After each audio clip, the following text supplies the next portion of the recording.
Hello, everyone, and welcome to an Analytical Fanboys Point 5. This is the side series where every once in a while we take a little break from our list of suggested topics and stuff to talk about something new, something current, something relevant that we both have an interest in. I am one of your hosts, Simeon Scott, and I am joined, as always, by the indomitable Chris Gaston. Hello, sir. What fucking Marvel book is Indomitable from? It's from an old era of my YouTube channel where I changed my name from the Vacuuminator to the Indomitable Simeon Scott very briefly. Oh, so you pulled a Digibro. I did. But this was way before Digibro did it. Anyways, we are going to be talking about a thing tonight, but before we get to what that thing is, we have a very special guest to introduce. You guys know him as the writer, director, cinematographer, editor, stuntman, and star, I think I got all of those roles right, of Database Ranger's Power Reviews. Please welcome Jacob Brode. How's it going, sir? Greetings, Ranger fans. How's everybody going? Yes, I am Jake Brode, aka Database Ranger of Database Ranger's Power Reviews. Yes, I write and direct and produce and edit and do the special effects and the fight scenes and I'm the star and I'm all those things. You're a regular Tommy Wiseau. Yeah. got the long hair and everything. Oh my god. You're telling me apart, Dr. K! Oh. And with that out of the way, tonight we're going to be talking about something a little different from us because we did originally start out this show with the intent of this would be the place where Chris and I talk about things that aren't tokusatsu. But for me, it's just more of the place where I talk about things because I haven't fucking made a video in months. Fair enough. But we're already breaking that kind of rule, that tokusatsu embargo of sorts we had on the show, because we are talking about the first episode of the 2018 Kamen Rider series, Kamen Rider Geo, or Zio, or it's a guy who has It's a watch for a apparently face. Geo That's what with a J. Yeah. Yo.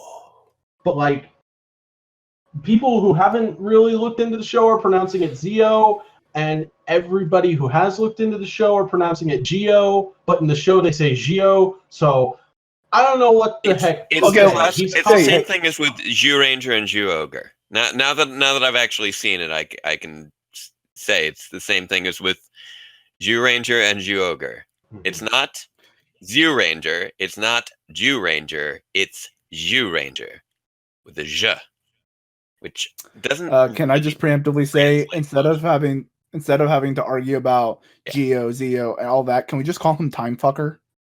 I was just gonna call him Kamen Rider Clockface Boy. I'm just gonna keep calling him Geo.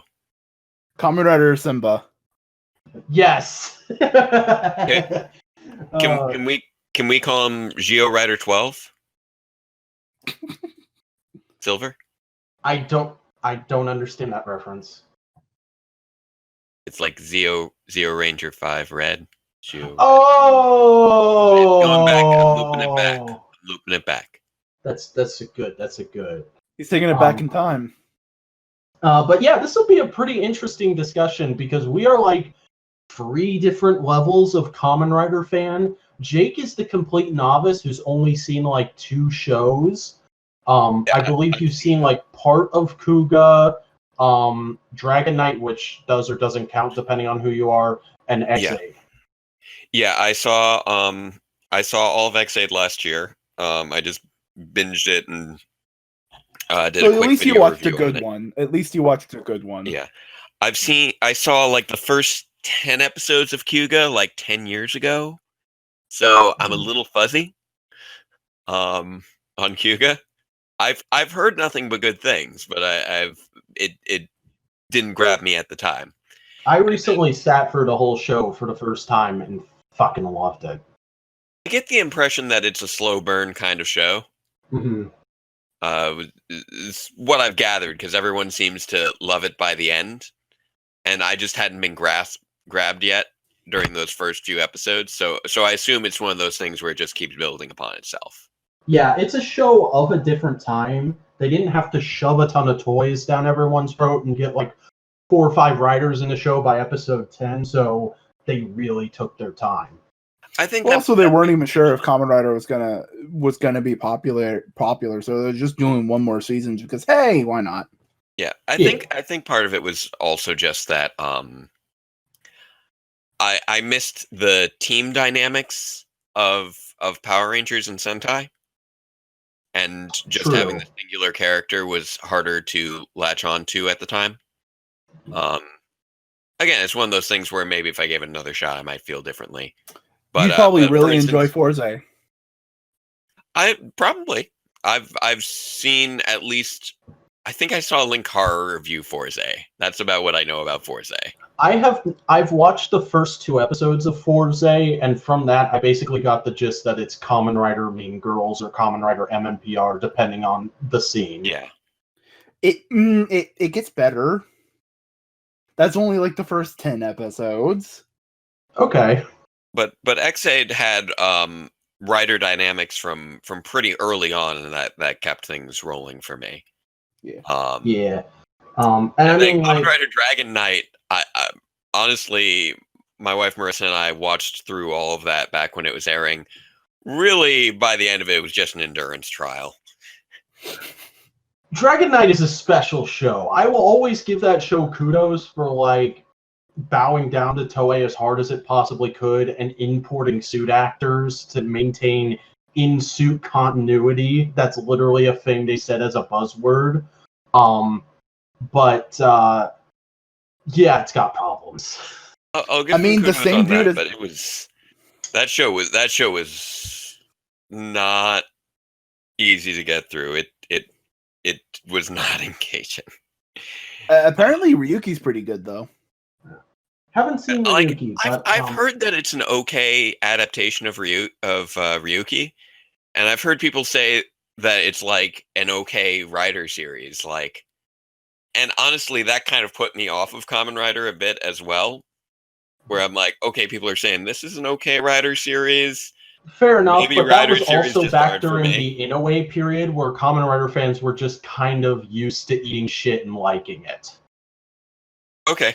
Because that was around Blade and Kabuto and Hibiki.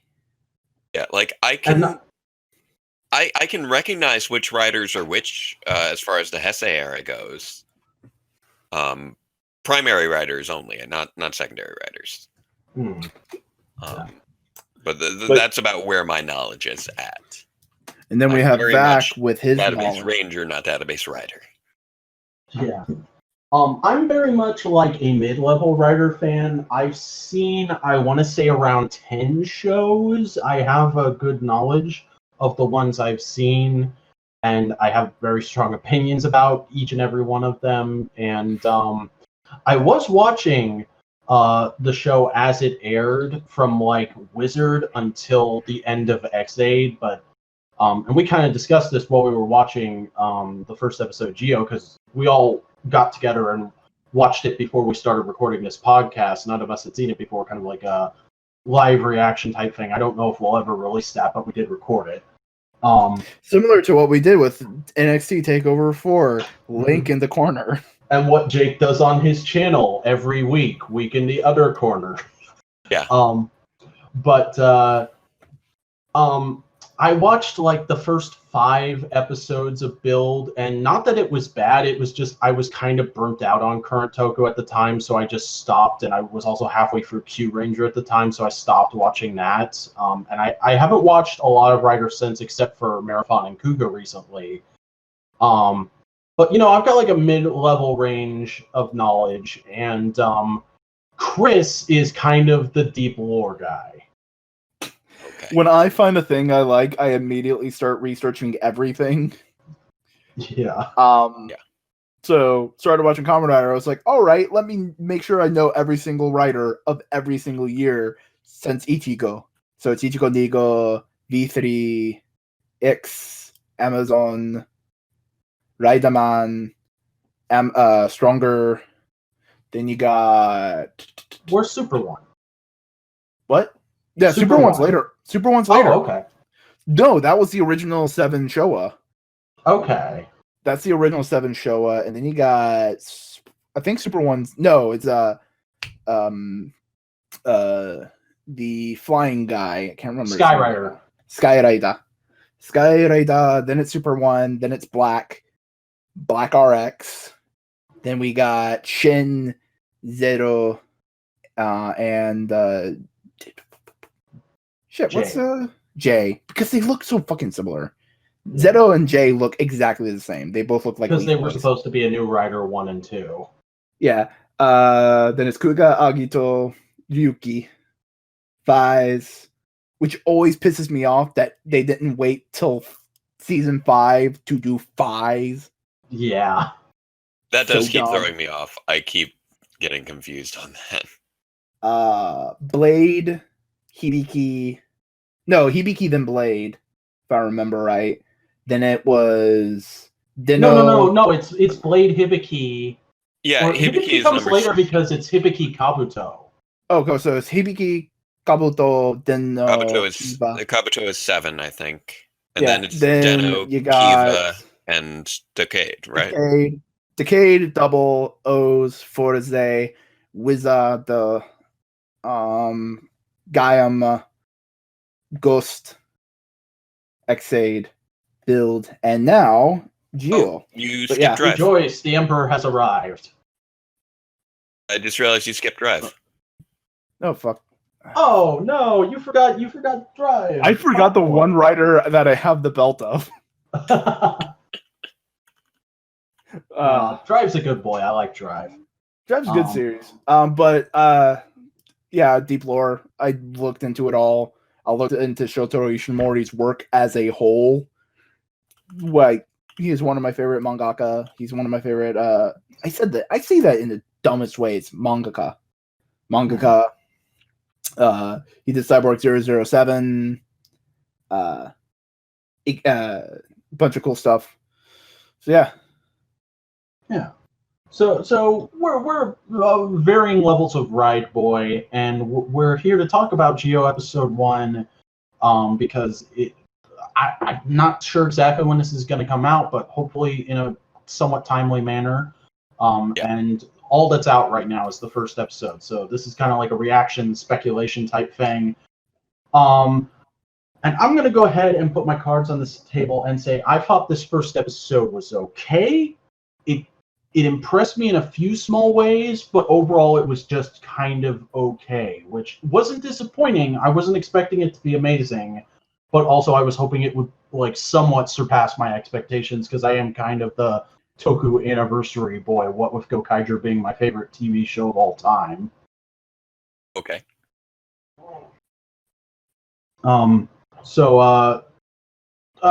Jake, why don't you go ahead and give like your general thoughts?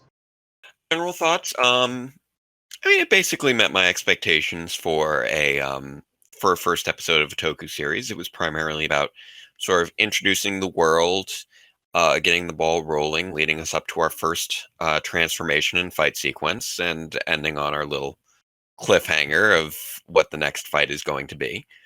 So as far as those main plot beats, were pretty expected. The opening sequence set in the future was pretty cool, and I thought made a nice impact to start things off. I was amused pretty regularly throughout by the somewhat, I know this is a new show, but the somewhat dated looking CG. Yeah, that's a problem with Kamen Rider in general, is like they'll do CG, but they'll do a little too much CG, and it's like your budget isn't that good, guys. It's just not. It's not very high quality CG. Like I say this as somebody who does a little bit of CG, and I definitely try to keep it limited to what I can do.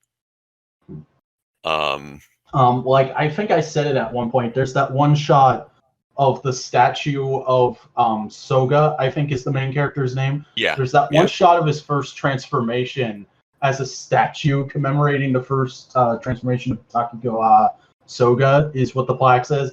And they keep zooming in on it and cutting back to that zoom. And I'm like, guys, this shot doesn't look as good as you think it does. It's also it's very clearly some form of Photoshop filter rather than an actual physical three-dimensional prop. It does not look three-dimensional. It looks like a cardboard cutout. Yeah. And yeah, that kind of shows on a number of things. I mean, a lot of it visually feels like it's borrowing heavily from the style that you would see in an anime, and it would blend fine in anime. It would look fine in anime because everything would be drawn and all be a singular medium. But here, where it's mixing medium between, Photoshop filtered images and CG and live action, and it doesn't quite mesh aesthetically as well as I think would be preferable. Yeah. And so that is a bit jarring at times. Plus that animated T-Rex that made elephant noises for some reason. Time Force had a T-Rex back in 2001 that looked a little bit better. Just Jake got you throwing some shade. Like, I'm not trying to bash anything. I'm just saying the T-Rex in Time Force was about the same quality model with better quality animation. The animation on that model really kind of brought it down. They probably told the editors to do it in like 5 minutes. Yeah. But so Chris, let's go ahead and go on to your general thoughts. I've had a problem with the first episodes of the more recent Kamen Rider seasons ever since maybe, you know what? Fuck it. Since Drive, where the first episode is very much the base template, but they just shove all right, we need to get all the catchphrases in, we need to get in all the repeated themes and all the like very specific things. Like in Drive, we gotta drill in, like, get your head in gear, do the tie thing, that whole thing. They drove it into your head, and it wasn't as bad there. But then you had Ghost doing all the meditation and stuff, and like science is the answer with the one woman. Then you had Xaid with a lot of the stuff they repeated there, and then you have Build, which they repeated a lot of stuff, and it was very exposition heavy. Very first episode, which just was immediately like, oh, the dialogue is very, very clunky, and it was very similar here. Yeah. He said, I want to be king more than Simba did. Emperor. Yeah, but I'll be a king. Yeah. So it feels very much like first episode. All right, we just need to get all this out on the table, and then we can fucking deal with the real bullshit. Because it feels very much like they always do the shitty CGI in the first 5 episodes and get it out of the way and never use it again because they realize how shitty it is. I remember the I hadn't thought of it that way, but that's true. Like, remember Ghost and his fucking iguana motorcycle? I mean, the show sure didn't, ever. Yeah. Or Xaid in chibi form jumping around like Mario that he did twice in the season. Now, you see, Xaid in his, level 1 form? Yeah. That, for the most part, looked fine. It was just those CG, like, blobby virus things that kind of worked because it had that video game aesthetic and because they were going for reproducing, microscopic organisms. In that regards, the weak CG was kind of charming and fit the aesthetic of the show. Yeah, that was one of the I feel like that didn't quite fit here.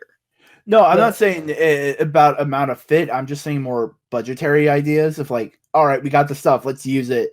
Wait a second. This costs too much time. fucking stop it.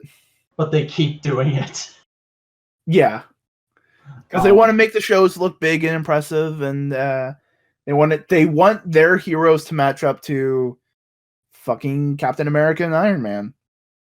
Yeah, I mean, like, Toei's got their, what is it, Space Squad project they keep pushing. That's like, actually, you know what? It's not even Toei's project. It's a Toei-made thing that is like, oh god, his name's skipping my mind. Action director guy from Power Rangers, worked on the show forever. Yeah, it's Koichi Sakamoto's pet project, and he always says in interviews, yeah, I'm trying to do Toei's Avengers movie. And I'm like, that's admirable, but maybe not. Yeah. But generally I like the main character. He seemed fun. He reminds me of, I'm trying to remember. He reminds me of a certain back character. He reminds me of a kind of a shitty Gintaro. That's fair. Like Gintaro from Forza, who was like... Okay, yeah, I know enough about him to know that he wanted to be friends with everyone. I kind of see what you mean by that. Like, he has a similar happy-go-lucky, like, I just want to be king. But he's kind of a shithead about it. Yeah. Because literally everybody in the show is like, that's kind of a stupid idea, especially considering the day and age we live in. And he's like, nah, king. And his uncle's really put upon him because he doesn't want to be, like, the asshole. Yeah, I get that they want... The whole I want to be king dream of his was... It felt like it was poorly thought out on his part. You know what would have been better? If he didn't say, "Oh, I want to be king," the whole episode he just goes, "I don't know what I want to be." And then once they start introducing, "Oh, you're going to turn into an evil overlord," he goes like, "No, I want to be king." That would have been great.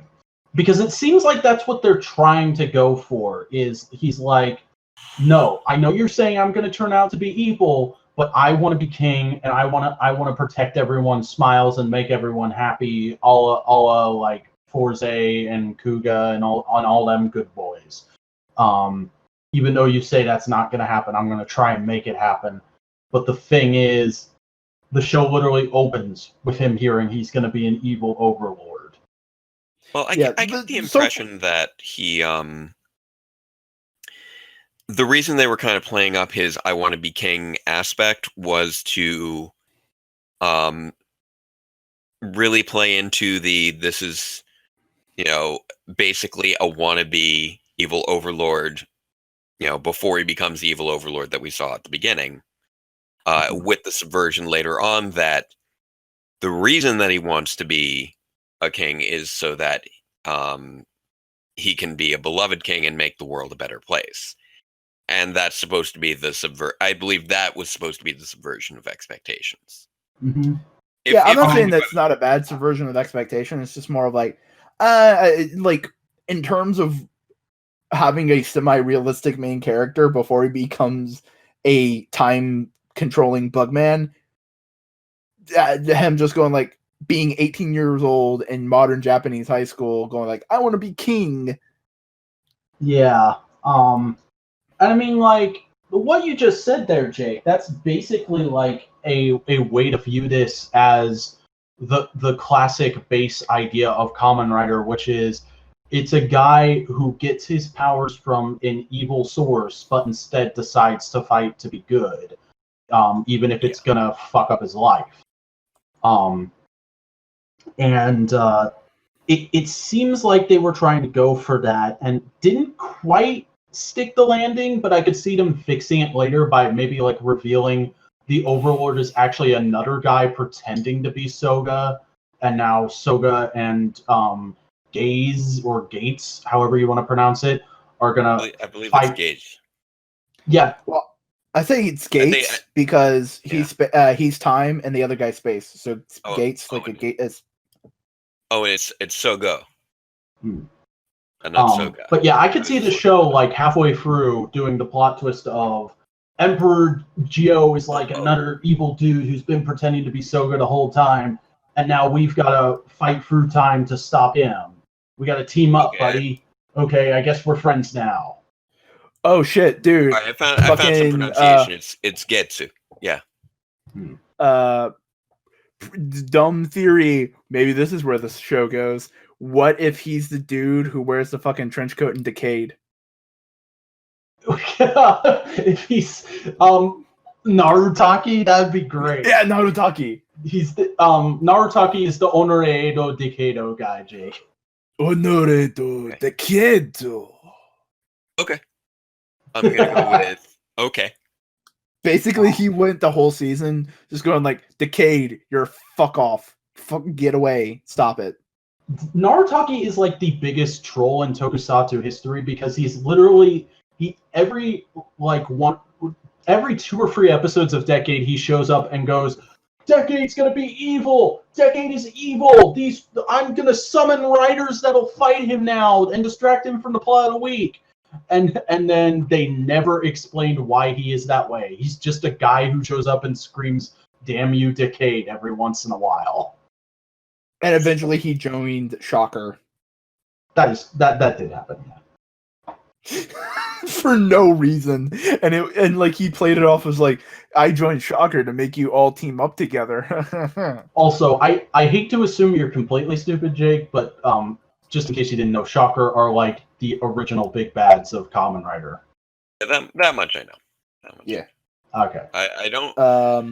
But like, I'm very casual on the Kamen Rider end. Mm-hmm. By the way, another thing, and I talked about this while we were watching the episode. If you look at Emperor Geo's suit, the kanji on his eyes is like a different kanji for Shocker, and also he has the Foundation X logo all over his face. And Shocker are like the Showa era big bads that were always kind of there in the background, and Foundation X are the Heisei bad guys that are always kind of there in the background, except for those 5 years that Toei forgot they existed.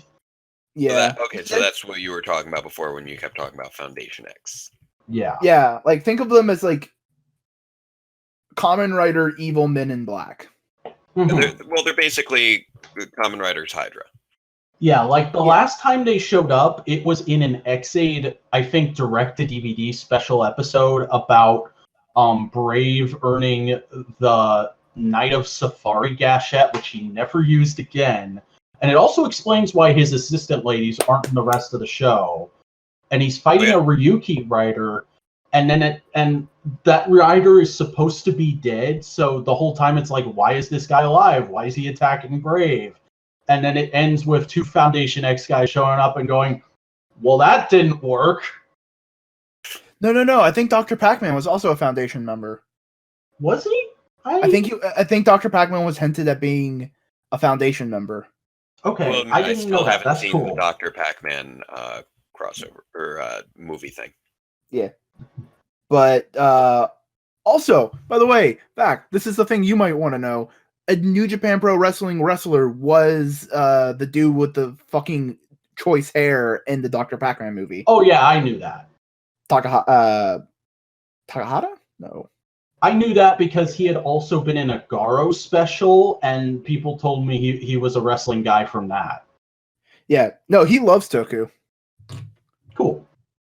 But yeah, they always like steal the items from the writers to research them. Foundation X does. But can I just, since we're bouncing around now, the fucking future outfits, they look choice. Yeah, they're like a more refined, we know what we're doing now version of those weird outfits that villains always wear in Kamen Rider, and you can buy on Bandai for like thousands of dollars. Okay, now that you say that, it reminds me of what Heart wore in Decade. Not Decade, fucking Drive. Yeah, Heart and Brain. It really reminds me of their outfits, but just like a little more refined. Yeah. I want the dude in gray's fucking coat. Also, it's also kind of similar to the coat Parrot had in X8. Yeah, a little Oh bit. yeah, Um, with his fucking loose 1/8-inch cables just used as a belt. yeah. And what's something else I wanted to say? Oh yeah. Another thing I brought up while we were watching the show. The plot of this episode is basically Terminator, because you have evil person or potentially evil person, because you never know what the secondary writer, person from the future coming after, trying to kill main character person who does stuff in the future, so he doesn't do stuff in the future. And then you have other person from the future coming and being like, no, I'm going to save you and I'm going to fix this properly.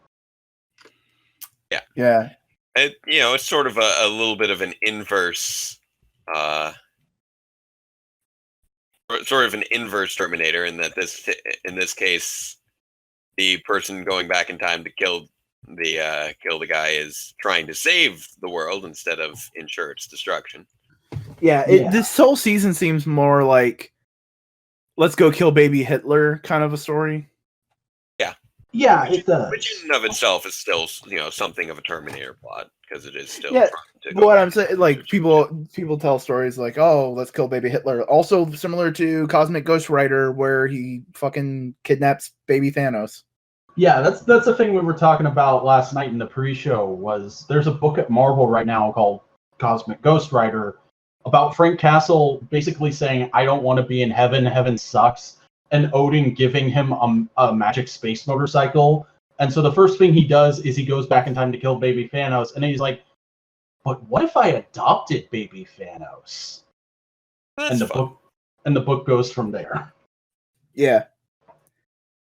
So there is literally a panel with Thanos in full Punisher gear, and it's like, that fits way too much. Okay, that's where I've been seeing that image around lately. Yeah, I think that was in an issue that just came out yesterday, as of this recording. But no, I like this first episode. It just felt very bloated in the wrong places. It's a very interesting first episode. Basically gave you everything to know that, like, if you like Kamen Rider, if you like the current Kamen Rider format, here's what all the kitschy, gimmicky story elements are going to be for the show. Are you interested in that, or are you not? If you are, keep watching. So, I guess. It definitely. Go ahead, Jake. I would say it definitely felt like one of those first episodes that is very much designed towards existing Kamen Rider fans. Because there were a lot of Easter eggs that you guys kept pointing out that I wouldn't have. Yeah. At all. Yeah, like the guy's best friend being judo guy. Yeah. Which I thought was maybe a reference to Segata Senshiro.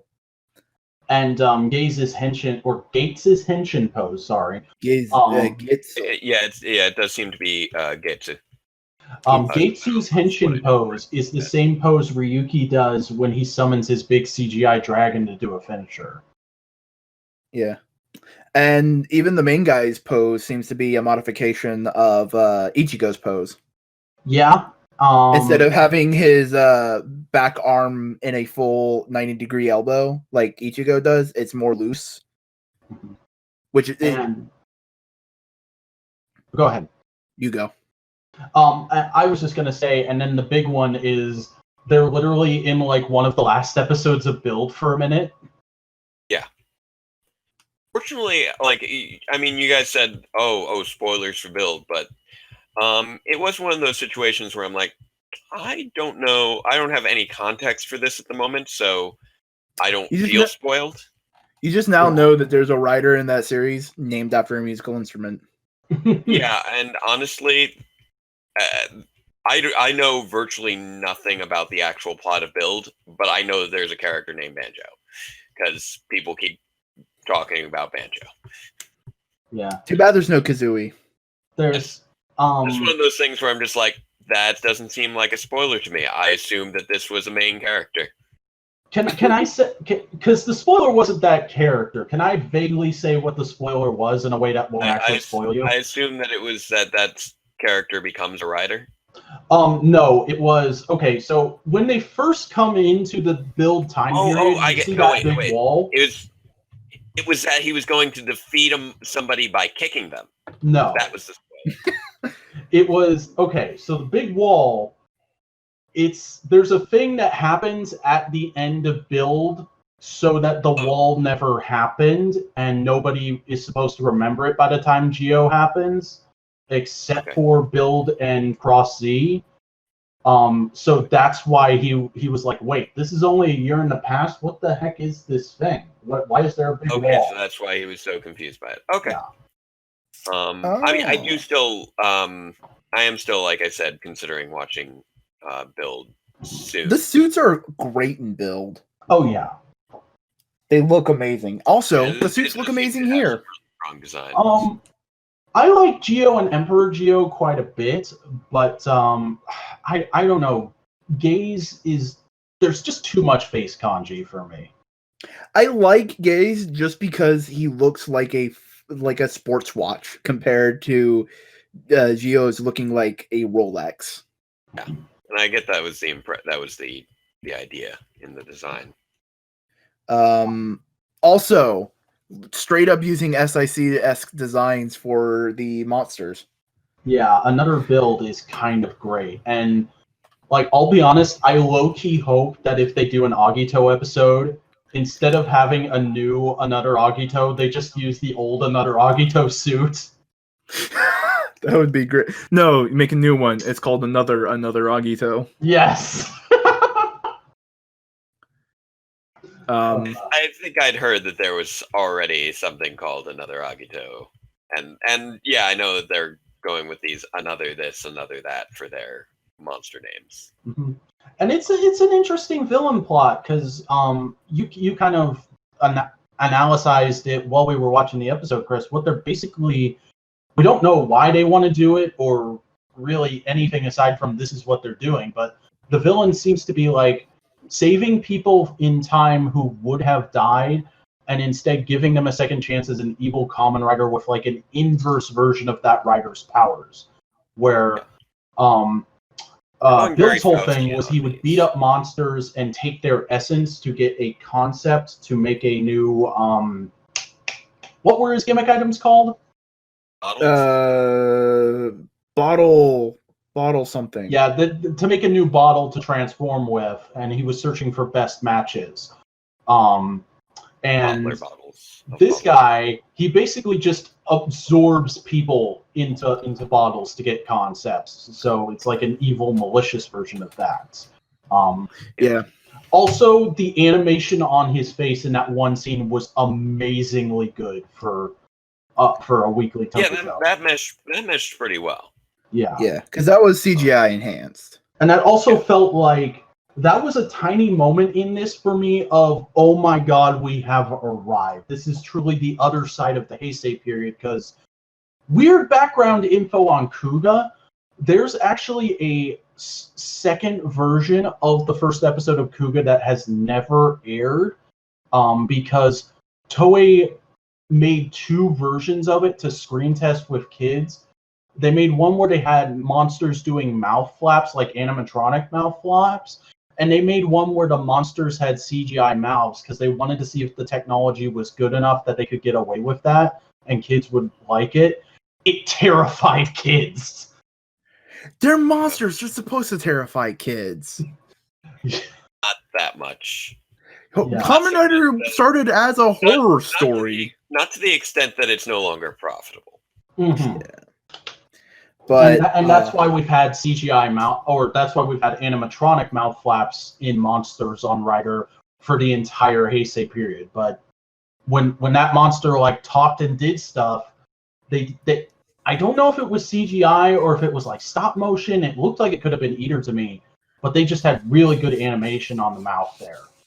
Question: animatronic mouths on like monsters, not monster suits, but like non-human suits in like Sentai, like they've had okay mouths, right? Generally, It depends on the show. Sometimes they care about putting the mouth flaps in, others they don't. Because I'm just trying to remember the bird from the fucking dinosaur dudes.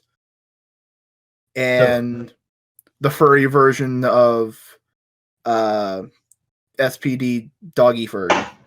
Oh, no, Sentai Commander Kruger, he's basically just a fursuit with no animatronic mouth.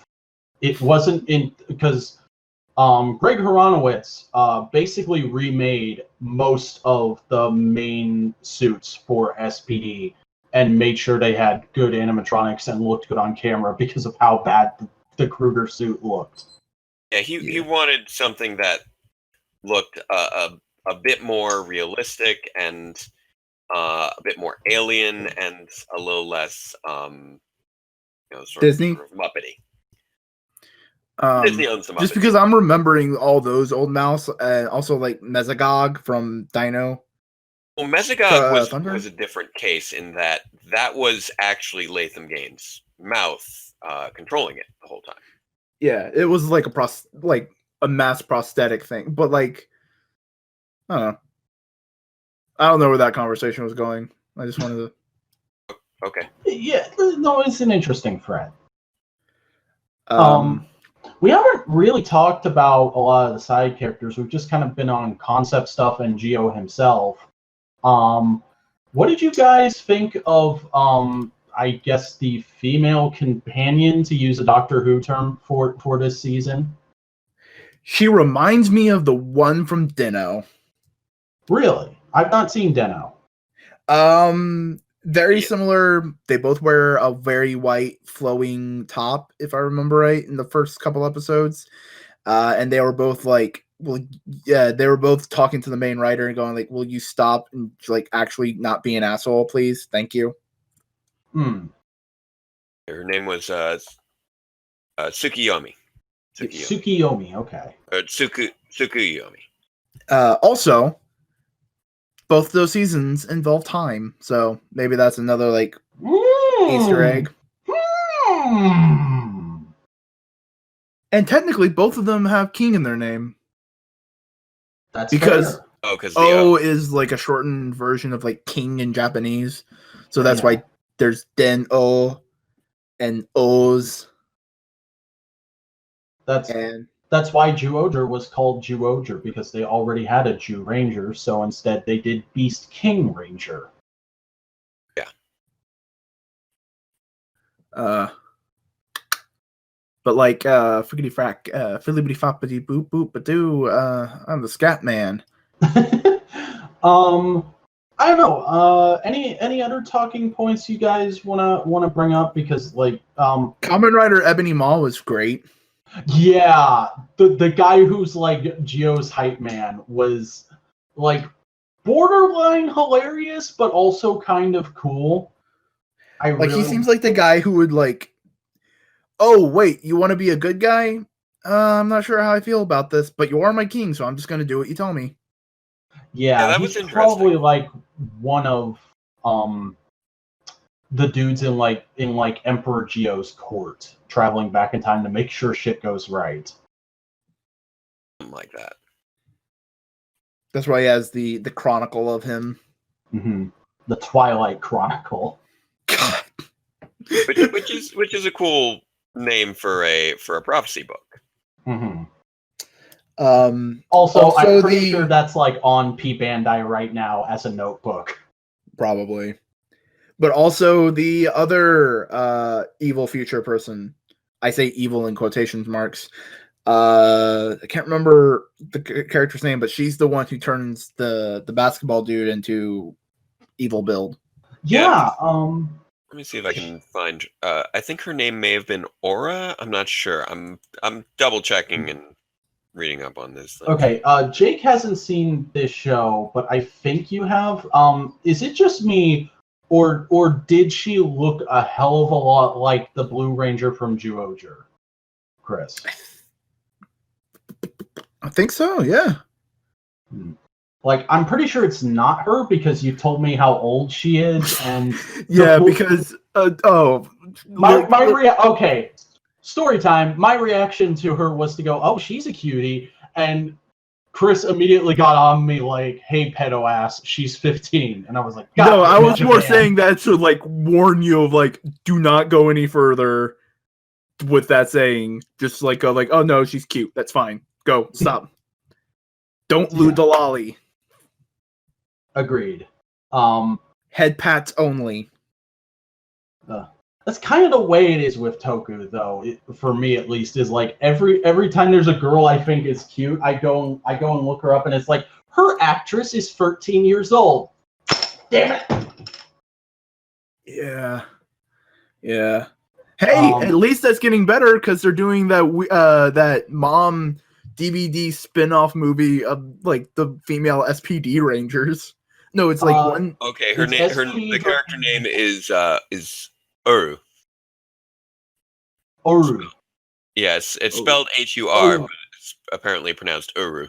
Uru. Huh. Okay, Uru. Then probably some like pronounced U-R-U. Uru.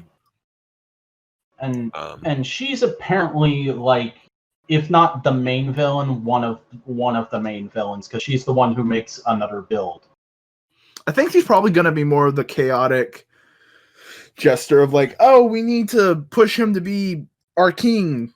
Let's make a monster. I don't know what her deal is. I like her Faustian role. Curious to see how she plays into everything going on with Gio, because she seemed very separate from everything going on with Gio compared to every other character who was focused entirely on Sugo or Soga. Yeah. But and then like we don't get much characterization for him either, but Gates is kind of like a fun, intimidating threat. Like I said, he's basically the Terminator coming after the guy to kill him, and it works, but it's also like pretty boy Japanese guy instead of huge, intimidating Arnold Schwarzenegger. So it's I don't like, think he's supposed to be Schwarzenegger. He's John Connor. No, not John Connor. Kyle Reese. Reese. He's Kyle Reese. Yeah, he's. I liked his determination. He was very much set on saving his world. That's admirable, and he's not going to let anything stand in his way. It seems to be the idea, including skylights and bad CG. Yeah, and sneaking around in Japanese neighborhoods in a giant robot. That was so hilarious. That looked like a scene from goddamn Akiba Ranger. That was so CGI wise, yes, but like because of the way the robot was sneaking around, I was immediately like, Go ahead. Why is that robot sneaking around a corner? It just looks so awkward because it's this big, awkward CGI robot. Yeah, it's like the serious version of that scene in Transformers 2007 where they have the Autobots sneaking around Sam's backyard trying to hide, and it's like the big comedic scene of the movie.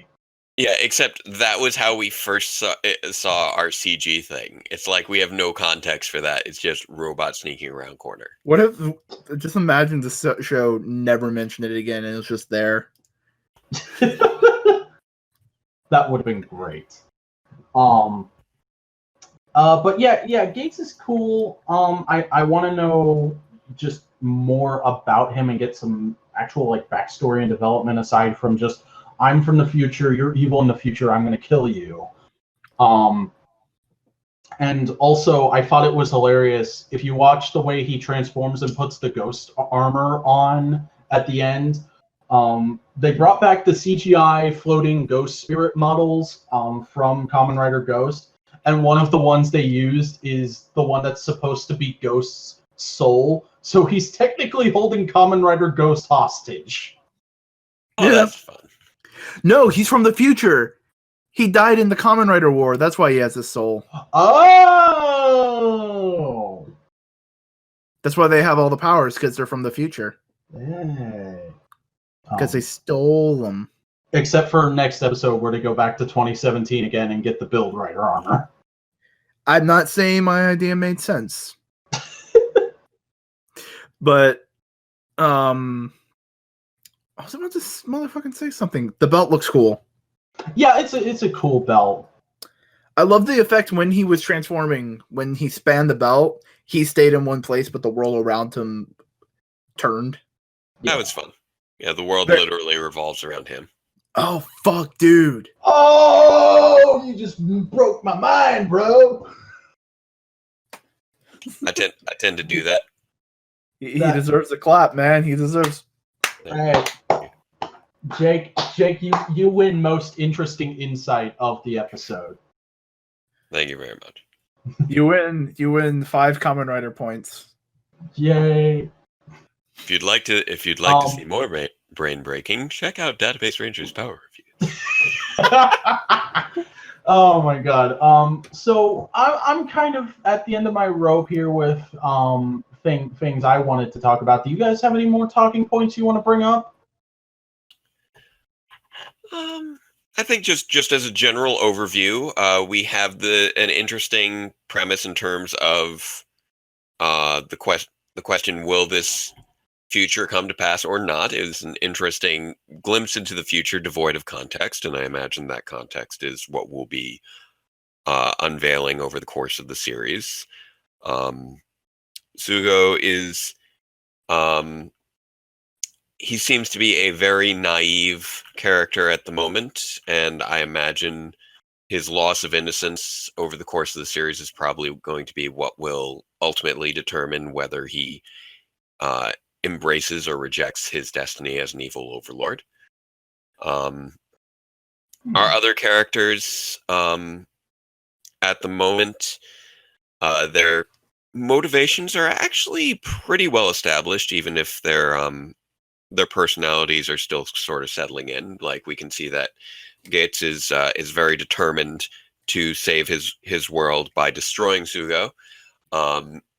Tsukiyomi is determined to save her world by reasoning with him and understanding him. So she seems to be coming at things from more of a intellectual angle, and it should be interesting seeing how that comes into conflict with Gates. Waz at the moment is just sort of a fun mystery figure who we kind of assume is a future disciple of Gio,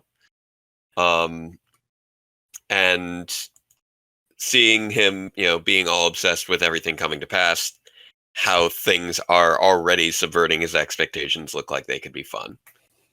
Oru is an interesting villainess as far as her Faustian nature, basically plucking people out of time who had no future because they were about to be killed. I assume that will be, what we'll be seeing with her, with future monsters. I think that's a cool premise for recruiting someone to become a monster, and I think the basis of those monsters being replacement Kamen Riders that are not quite right is also kind of cool and creepy. The biggest issues I'd say are just the effects, and right now the characterizations are a little simplistic, which I hope gets fleshed out over time, with Sugo in particular being just kind of off. And I look forward to better explorations of his reasonings for that. And yeah, the aesthetics involving the CG were a little weak, but the aesthetics involving the actual suit designs and fights were fine. With the overall gimmick of hopping back and forth through time, looking like they took rather full advantage of that between Dinosaurs, the Edo era, and Build. And a bunch of callbacks to Kamen Riders that are going to be fairly subtle without actually being alienating for someone who has not seen the show. Seems like a good way to handle things. Like that Fives gun you pointed out, I wouldn't have known what that was, but it wasn't something I needed to know what it was to just gather what was happening in the episode. Real quick, that's not like a gun from Fives. That is a gun in the Geo toy line that is themed after Fives. And we've seen it in toy catalogs. and we were all thinking like, oh, he's probably going to get that in the episode where Kamen Rider 5 shows up, because it's already been announced that the actors for Faiz and Faiz's secondary rider Kiksa are coming back. Yeah. Fuck Kiksa. Yeah, So- Kiksa's an asshole. So yeah, there's do seem to be the makings of a lot of good things for celebrating an anniversary series, and also just setting a bunch of pieces in motion that I think can do a good job to hook the viewer in for future episodes, and hopefully will be executed well moving forward. So I guess that's summing things up along with my thoughts on the characters. So that was my little rundown of what we experienced. Yeah. Also, How about you, Chris? why would a T-Rex kick its legs forward like that while it's running? It's not doing a can-can. Come on.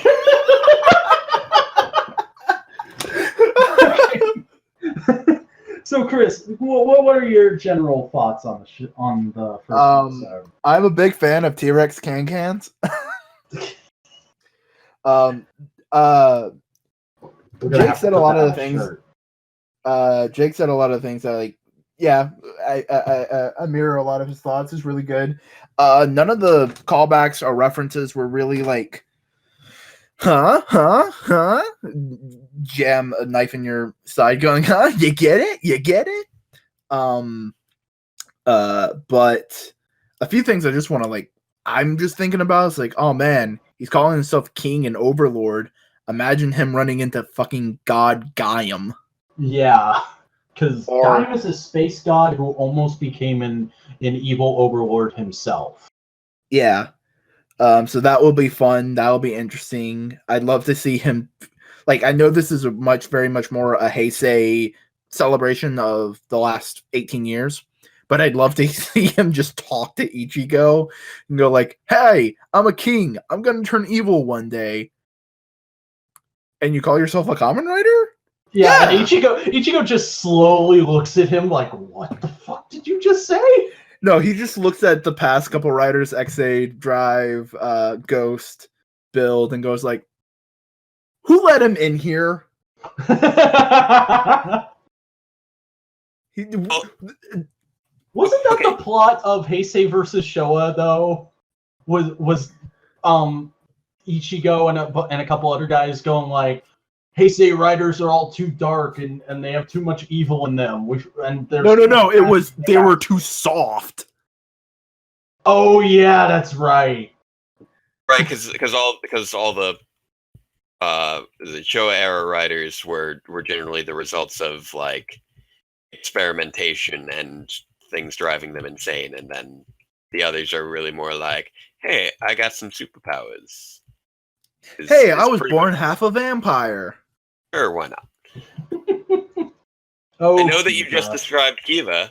I know that much. Or like, hey, I'm the last surviving member of a experimental scientific lab. Or I am just so perfect, I can do anything, Kabuto.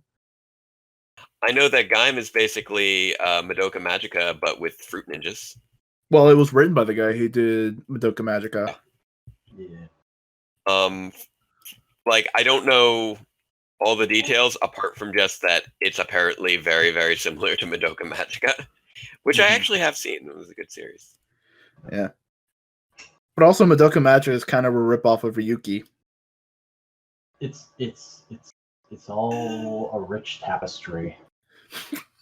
I guess maybe kind. I feel like that's a stretch, calling it a ripoff of Ryuki. Just going off of what I know of Ryuki. Ryuki, from what I gather, was more of a Highlander kind of thing. Which I don't think Madoka Magica really had elements of, as far as I can recall. Yeah, but Ryuki was the first Rider War series. Right. Which again, Madoka Magica was less about. Although it had infighting wasn't necessarily main crux of the conflict. It was more so about wishes becoming corrupt for the in the interests of extra dimensional creatures. Kind of thing. But no, Rider Wars never like much more about like interpersonal fighting. It's much more about like how many writers are in this series. Fuck, we got like 20. Shit. Am I wrong, or does Gaim still hold the record? I can't remember if X8 beat it or not. In terms of no, X8 didn't beat it. Writers? Yeah. X8 had more forms, but Gaim had more writers. Okay. X8 had a lot of forms. It didn't have a lot of writers. It was, you pretty much just had, I mean, you basically started off with like five and pretty much stayed that way for the most part, except for Parado. Yeah. Well, there's Parad, there's, depending on whether you count or not, Nico, there's Poppy, there's Nico counts. Yeah, Nico that's true. Nico and Poppy, counts. I forgot about. There's let's see. So Chronicle. But it's still nowhere near Ryuki. Ryuki had 13 at least. But Gaim had Gaim, Banana Lord, the two Nut Boys, Ryugen, Durian, Gay Guy. Yeah. So many. There's a lot of Gaim writers. Peach Assassin. Yeah. Cherry Viking. Yeah, I got Lemon Fuckboy. I think I'm starting to get the idea. Melon Big Brother. No, we're just coming up with dumb nicknames now. Okay, well, to get things And then on there was track... Lemon Grab, and there was the Bubblegum Princess, and yeah, I get the idea. And then the Lich turned into a giant baby and became a giant with a beard. And apparently the lesbian ship is canon. Yeah. All right, so I guess to kind of close this episode out. So as far as what time it was Adventure Time all along. Yes. That's literally the last scene. Yeah, that's the last scene of the show. It's weird. I've not seen any Adventure Time. I just know a lot of stuff about it by proxy. I stopped watching after a while. But I think I've seen it through like anyways, season 8. Since we're kind of just stumbling off into weird bunny rabbit trails now, to close out the episode, I guess it's time to ask the inevitable first episode question. Do you guys think you're going to keep up with this show after watching this first episode? Are you interested in watching more? Yeah. I'd say I'm interested. I don't know how well I'm going to keep up on it as it's running. I'll probably marathon at the end of a month. You know, like wait 4 episodes, marathon. I might do something like that, but it's very likely I won't watch this till it's at least a good bit of time over, because, like I said, I haven't watched Build. I explained at the front of this podcast I'm not really watching current Toku now, because current Toku is the one thing that you kind of have to set aside time just to watch that, because you have to watch it and you have to read subtitles. You can't put it on and do something on another screen while you're kind of watching it in the corner of your eye. Like I've gotten good enough with some of my editing that I can do that to an extent. But I don't tend to watch a lot of of Japanese Toku. Like obviously Power Rangers I make time for, but basically I don't watch a lot of subtitled materials while I'm editing.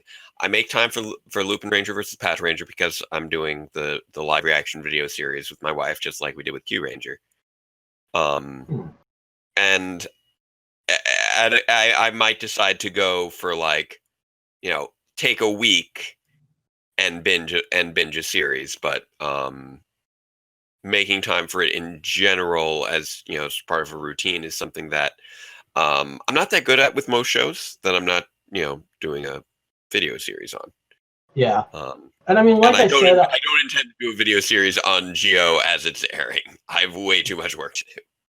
Yeah. I wouldn't expect that of you. But Yeah, I mean, I'm not into the weekly grind of watching a show as much as I used to be. I still do it with comics because comics you can like listen to a podcast or something while you're watching them, so multitasking, or while you're reading them rather. Um, but I might try something like the wait a month and then watch a bunch of episodes at once thing you were talking about, Chris. But in all likelihood, I'm just gonna watch this when it's over, all at once, because I do intend, because I've kind of declared myself the tokusatsu analysis guy, I do intend to watch every toku that is subbed at some point or another. That's why I watched Kugo over the last few weeks, also because it's good. Um, and so I'll probably get to this show eventually. I just don't think I'll be watching it week to week. It does seem pretty solid for a modern writer show, though. Basically, I'd say I didn't see any, like, as much as, there are hooks. I didn't see anything where it's like I need to see where this is going. Oh man, what's going to happen next? Yeah, because a lot of the hooks are very much, hey, look at the old writers we have, and you get to see again. Yeah, like if you're, I could imagine for someone who is more hardcore into Kamen Rider, this could be a must because if you really want to see all of those Easter eggs and relive and see what moments get referenced, and things like that, that could be a huge draw for this series. Yeah. But as someone who doesn't have that in for it, this isn't like, for instance, Dimensions in Danger. A lot of people tuned in for that with Power Rangers because they wanted to see all the little things celebrating the franchise, things that they knew and were familiar with, even if they weren't necessarily engaged in the current storyline. So it was sort of a must-watch episode in that respect. But if you don't have that connection to the show, I could see not having that much of a need, that same need to watch. Yeah. I get that feel. I feel that feel. All right. I feel the thing you're feeling. I'm feeling it. Jesus. Okay, I think that's gonna do it for this episode of Analytical Fanboys. So let's go ahead and plug all our stuff. Jake, since you're the guest, I'm gonna let you go first. Tell everybody what you do and where they can find you. All right. I am Database Ranger of Database Ranger's Power Reviews. You can find me on YouTube. Search for Database Ranger. I am the only Database Ranger on the internet, to my knowledge, to date. I'm going to make a fake Database Ranger account just to fuck with that. I will destroy you, asshole. I'm kidding. But yes, also known as DR Productions. I have produced over 85 episodes of Database Rangers Power Reviews. It is a Power Rangers review show where we explore individual episodes from across the franchise history, starting with Samurai and Megaforce and working into more classic episodes, especially now that we're entering the final run of the show. So 85 episodes out of 100 now complete. Episode 85 will be back online soon after a little YouTube hiccup. But we also do weekly live reactions to new episodes of Power Rangers and Sentai, where my wife and I do a live commentary of the episode so we can watch alongside you. We've started doing live streams for our new Power Rangers live reactions. And I'm also the writer and producer of Power Rangers Grid Defense, a Power Rangers fan film that I produced 2 years ago, adapting Tokume Sentai Go Busters and set in the not-so-distant future of 2019. If that... Yeah, you adapted Go Busters before it was cool. Yes, I was doing the 2019 adaptation of Go Busters before I knew there was going to be a 2019 adaptation of Go Busters. But yeah, I do focus on future, on deep analysis, humor, and character development in my series where I can, along with the occasional side videos like musical recaps of various things. Dope. So Chris, tell everybody where they can find you, as usual. I am Boingo Rider. You can find me on Boingo Rider at Twitter. Boingo_Rider. I am on YouTube. I do video editorial bullshit things. I am still working on new videos. But window. When they're fucking done. Okay, fair enough. I do a variety of topics, including an episode about Kamen Rider Xaid and the individual themes that are sprinkled throughout it, to side materials that are similar to My Hero Academia that people might be interested in.